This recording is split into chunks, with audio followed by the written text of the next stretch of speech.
All right. Hello, everybody. My name is Andrew Suey, and I'm a product marketing manager here with Cisco's cloud security team. Today, I'm going to talk to you about integrated cloud security solutions and better ways to defend and respond faster with security solutions that work together. For several years now, there's been a trend towards more threats and attacks. There's more alerts and incidents, and then the addition of new security tools as well. The end result is that many security teams are getting overwhelmed with all the separate tools. There's more alerts, more data, and they're looking for ways to simplify their environment. Now, all these things, they kind of result in a few more challenges for us, right? So they're only 24 hours a day, and security teams are often trying to find ways to streamline their efforts and be able to prioritize alerts and prioritize their remediation more effectively.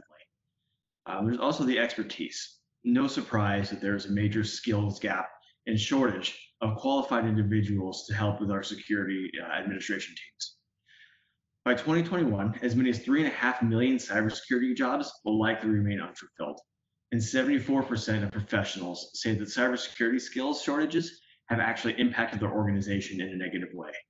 So if you can't have experts in every area, how do you enable your team to fill the gaps better? And evidence has actually shown that most SOCs are only able to handle 7 to 8 investigations per day. The disparate nature of many security solutions isn't doing anybody any favors, and these products can actually overwhelm and burden your team with frequent and often redundant alerts. This can lead to more of a manual effort than already exists, and with understaffed teams, it makes it harder and harder to keep pace with threats that are constantly evolving. Together, these factors contribute to gaps in security, higher operational costs, and a really less efficient team than we're all hoping for. So we understand that we have more alerts and evolving security threats, but we also need to understand that throwing more security products at the problem isn't really the issue, or it really isn't the answer, I should say. We also recognize that moving to the cloud doesn't automatically equal security. And just because you move to the cloud, security still needs to be factored in. But unfortunately, it's not often done until afterwards. And that's already adding to a huge number of security and SaaS products that you own, and often creates additional silos. Many vendors actually design their teams around a single product, which creates solutions that aren't integrated and only address individual threat vectors. With this approach, it's really no surprise that companies find themselves with an average of 75 security tools per enterprise environment. And then you're left trying to figure out how to integrate all of them together. A lot of things have fundamentally changed recently, and especially how users work today. Your network is constantly evolving and changing as well, and you're probably revisiting your security architecture and trying to understand how it fits in. So applications have moved to the cloud along with data and infrastructure and user identities, but businesses are often driving the use of more SaaS applications as well. More than ever, individual employees have control over the applications they use and the cloud apps they use to make life easier, both personally and through a network environment, which is great, but it also creates a couple of fundamental risks, right? Users can install apps on their own without proper vetting from IT. Yes, handy on one hand, but a ginormous security risk. And because users have an unprecedented ability to do and create and share information with coworkers, partners, customers, even the entire internet, there's a big risk of exposing sensitive information, and it can happen maliciously or inadvertently. Due to the increased use of cloud applications, we also find that many branch offices are transforming their networks with SD-WAN. They're moving towards a direct internet access instead of backhauling all their traffic to the corporate data center. It can save some time, but it also creates another vulnerability risk. And we found that organizations, no surprise here, have more mobile workers than ever. More often, users connect directly to the internet and are not using the VPN again. And finally, another risk that we can talk about is the involvement of 5G. Gartner has estimated that over 80% of the enterprise's web traffic is encrypted. A concern is how you get visibility into that encrypted traffic, right? You want to ensure that security is in place, but unless you have visibility into this encrypted traffic, you're not going to be able to set corporate policies around it to keep the information secure. All of these lead to gaps in visibility and protection for the users. And as you know, the attackers aren't necessarily sitting back. They're constantly finding new ways to get in, and are actively trying to exploit these groups. So let's take a look at our defenses and let's understand why it's critical to have visibility in the cloud across all applications, internet traffic, and on the endpoint. Some of the major use cases to identify and to discuss, as we just said, we want to make sure we're protecting our cloud applications. We're securing those SD-WAN direct internet access network setups that we're seeing more and more. We want to be sure we're protecting our endpoints on and off the network, and we're defending and being able to respond faster to attacks and breaches. What are the three major threat vectors? When you look at how the transition to the cloud has transformed the network, how has it impacted security? When you think of security risks, it can feel a bit daunting, but we're going to boil it down into three key areas.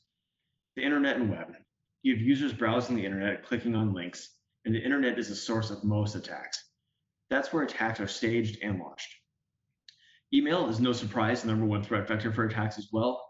We found that 96% of data breaches actually start with an email that infiltrates the network. And the endpoint, no surprise here, the number one target for attackers and adversaries. Attackers want to get a foothold on an endpoint to help move laterally from the network from there. We can help you cover all of these and more, but it's not just about having solutions in all of these key areas.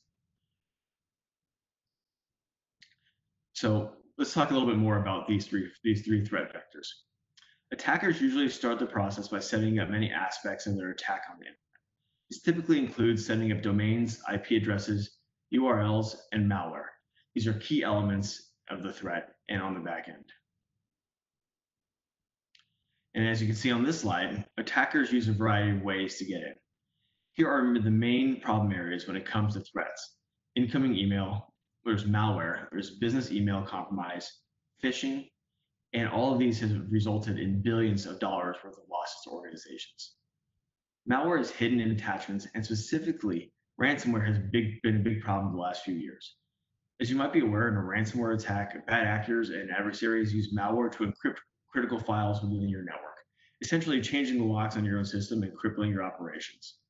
And it's not just the cost of paying the ransom to the criminals. It doesn't necessarily end there. It's also about the cost of recovering from the attack and safeguarding your network against future attacks. An example of this is the city of Atlanta's $50,000 ransomware attack that shut down the city for nearly a week. Unfortunately, it didn't end at $50,000. It was estimated to cost about $2.7 million to actually fix all of that. The second technique attackers use is business email compromise, or BECs, and this is becoming more and more prevalent. In a BEC attack, cyber criminals extensively research a target to masquerade as a legitimate party. Attackers forge a message to appear as if it's coming from a friendly email address, a colleague, an executive, etc., and they send it from within the organization. The goal is to fool the recipient into disclosing sensitive information or access to finances. The FBI estimates that BECs have cost companies over $5.3 billion over the past 3 years. There's also a stat that reads that the FBI reports that there are 40,000 reported BEC instances annually, with an average loss of $129,000 per BEC incident. The next technique, phishing. No surprise here. This is one that's been around for a while, but still very prevalent today. Businesses are constantly bombarded with phishing messages, attempting to lure employees into clicking malicious URLs so they can steal their credentials, which attackers can then utilize to enter an endpoint and move laterally within the network. The annual cost of phishing to global organizations is in the billions as well. So this is still something that's very prevalent in today's threat landscape. And the last challenge that customers are facing is what we actually call domain compromise. And this relates to outgoing emails. Essentially, attackers use legitimate company domains to carry out phishing campaigns. In Cisco's annual cybersecurity report, researchers found that 54% of legitimate domains were being used in phishing. This not only hurts your brand because bad actors send out fraudulent emails to your own customers, but partners as well, using your own domains. We need visibility into who is using your domain, and we're going to talk about that in just a few slides when I cover securing the email section. Finally, the endpoint. So this is a major piece. The endpoint represents the third of the big three areas we're focusing on. But the goal of most adversaries is to get a foothold within an endpoint of the target organization. We found that 70% of breaches actually involve the compromise of an endpoint in the process. And it happens because although some organizations have endpoint protection in place, there are certain gaps in how it is run and how it's integrated with the other security solutions. In almost half of the breaches, there's an element of user error as well. Even when it becomes clear that something bad has happened, over half of the organizations involved can't immediately determine the initial cause of the breach and where it's come from. And even though the time to detection has gone down in recent years, it still takes far too long to detect attacks and breaches before they move laterally and cause significant damage in your network. So how are these working together? Even if you have products in place to protect in these three key areas, think about it. Attacks come from all different angles, and you need to be able to identify and stop the threats across all of these threat vectors. You need to be able to share intelligence, and you need to be able to correlate incidents across all these areas and more. If you identify something on an endpoint, you need to figure out how information is shared across email or web security, and how do you share intelligence across these three products so you're protecting consistently and instantly across all of your threat vectors. It's probably a manual process for everybody now, or not everybody, but it's probably a manual process now for several of you. And if that happens, it takes valuable time and resources to go and make sure that you're remediating across all of your threat vectors at a similar time. In addition, you need to coordinate a response to incidents across disparate security products. It likely involves jumping between a multitude of consoles to figure out what has happened and what action needs to be taken and where. We believe things should operate differently. Otherwise, in other words, it's like flying a plane without an air traffic controller. Much like how airplanes need somebody to coordinate their takeoff while in the air and their landing efforts, you need a coordinated effort across your security solutions as well. It's not just about having the products in place, it's how you coordinate them all, how to make sure they're all working together to seamlessly help you protect your network. When it comes to internet protection, Cisco Umbrella integrates multiple security services into one. There's advanced layer security, there's secure web gateway, a cloud delivered firewall, a cloud access security broker, also known as a CASB, and it's all backed by our interactive threat intelligence.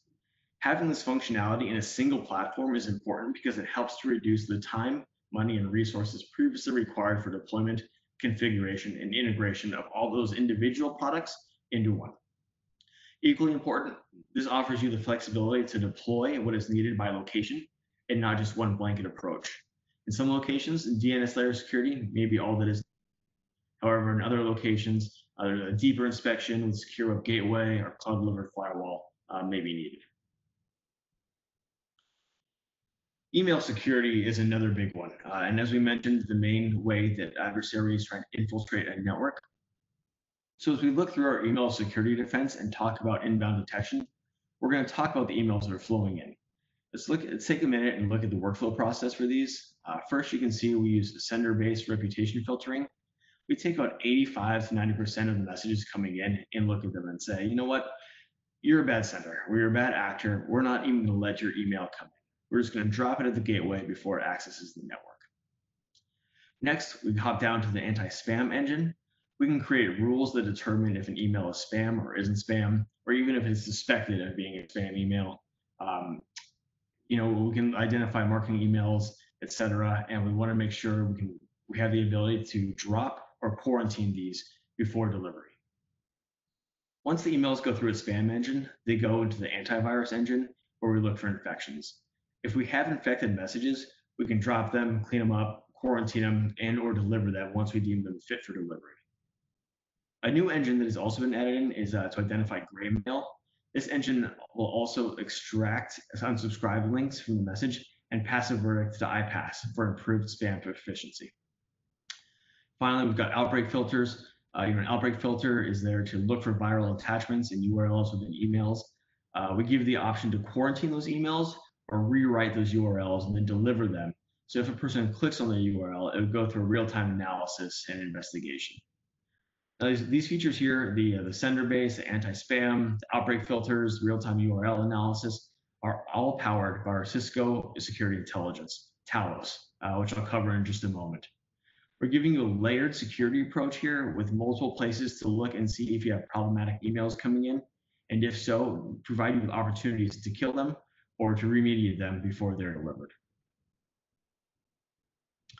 And so lastly, the big three, we're going to talk about endpoint protection. So Cisco AMP, Advanced Malware Protection for Endpoints, is our solution and it really delivers in three key areas, right? And this is what you need to look for when looking at an endpoint protection system. You need to be able to prevent an attack. So you need to have machine learning behavioral analysis that really helps identify attacks before they get in, something that works closely with an antivirus engine as well. Endpoint detection and response is a key component. The ability to continuously monitor activity on the endpoint, sandbox anything that you need, and you have an advanced endpoint search that can look back up to 30 days for malicious activity. And then there's the ability to remediate, custom block and allow list, find files and for network traffic.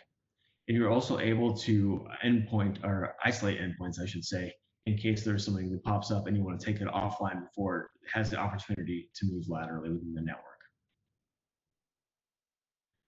So you heard me mention Talos, so let's talk about that. Intelligence is really the backbone to the products. We have such a broad range, as you can see a few stats listed on the slide here, a broad range of data sets that are fed into our intelligence portfolio, and that helps feed and deliver intelligence to all of our endpoint, our email, and umbrella tools. Talos has the broadest data set in the industry, and Cisco's security portfolio is unique. We have market leaders and partners in the next-gen firewall, IPS, email, and DNS spaces, and having these leadership positions and having these markets addressed, we're able to provide categories and intelligence across different threat vectors instantaneously. In addition, we have the ability to discover vulnerabilities, and it's an important aspect of visibility that is not easily replicated by others. Talos is actively finding, reporting, and removing vulnerabilities in software that customers use daily. And the end result is really threat intelligence with unmatched visibility that provides instantaneous information to all of our solutions in the security space.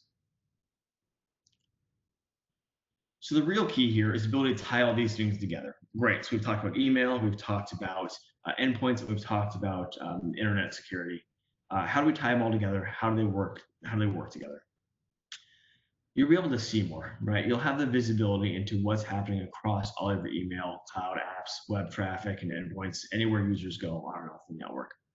You have the ability to block more as well. So you need effective security that's going to block threats wherever your users go. With Cisco Security, you'll have the strength of Cisco Talos, as we just talked about, working for you. And then think of what the power of the largest commercial threat intelligence team does for you on a daily basis if you have it integrated into your network. You'll have the ability to see something once and instantaneously block it everywhere across your environment without requiring work from your team. That helps you react faster with all the right information in one place. We can help you detect and investigate faster with all these details. You have all this at your fingertips, which helps you shorten your response time.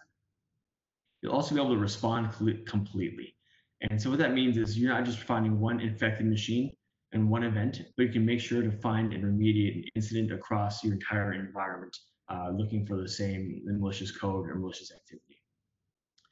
Finally, automation is really the heart of it all. We believe your tools and technology should be working for you, not the other way around. Your tools and technology should be automated as much as possible to free up your resources' valuable time. They need to be able to talk to each other, consolidate processes, and eliminate redundancies. Ultimately, you'll gain security technology that should empower and free up your resources to focus on what matters most, allowing them to get more done. So again, let's talk about the integration. What does it look like? How does it all play together? So with Cisco Talos providing the intelligence behind our solutions, it's really a unique differentiator for Cisco. This is a major focus area for us as well in the design of our products. We believe they should be working in concert with one another, and we're consistently delivering features and developing features to help do this better. You can see, so with intelligence and the Cisco Talos backing umbrella and for endpoints and email, all of the intelligence fed from Talos will be played into those three product solutions and help feed and protect your network in one succinct manner. The AMP ecosystem, you can see a threat once and block it everywhere across the network and endpoints, which is really useful. And then for unknown files, it can also be sent to the threat grid or we can sandbox for analysis. These are three key components and solutions. They'll be updated automatically when blocking begins. Again, it does it all at once, so we're not having to dig around on different dashboards. And finally, the last thing I really want to talk to you about is SecureX, which is a new module that Cisco has put together. It's a new dashboard. And the key takeaway is we know that our customers often struggle to keep up with the different alerts and management of different dashboards. To address this, SecureX can come into play. Will help you find the commonalities between the threat vectors and create a one-stop shop for you to address these threats. So what is SecureX? Well, SecureX, as I mentioned, it's a security infrastructure. It's one dashboard and enables your teams to detect and prioritize and respond to threats faster. We're essentially creating a one-stop shop where you can manage your detections, investigation, policies, and orchestration all at once. And the real nice thing about this is it's not just specific to Cisco solutions. It's an opportunity to integrate your Cisco security solutions with your other security vendors as well. So you're able to import your dashboards from a few of the logos that you see in front of you here on the slide, create one main dashboard. Again, it helps shorten response times and helps you succinctly address any alerts and prioritize alerts all from one place without having to bounce around. Why is this so important? Well, as you can see here on the diagram on the left, well, the tools and solutions are not integrated. It can take over a half hour to effectively identify, click around on different dashboards, and remediate in the different dashboards as well. With SecureX, you'll be able to coordinate your threat response so you can quickly understand the attack and begin remediation much faster, often in about 5 minutes or so. And so what this does is it's taking an approach that creates a simpler environment, provides better visibility, and helps your security team work more efficiently. This will help address those organizational challenges we addressed in the beginning. With Cisco's security solutions, you'll be able to better manage threats on and off your network, simplify and streamline your security tools, and give your security team the gift of time back. If you're interested in trying or learning any more about these products, please feel free to visit one of these links. This presentation will be made available after the fact. You're able to sign up for a trial for any one of these products and solutions here. Please feel free to hop in, and we look forward to having you work with those as well.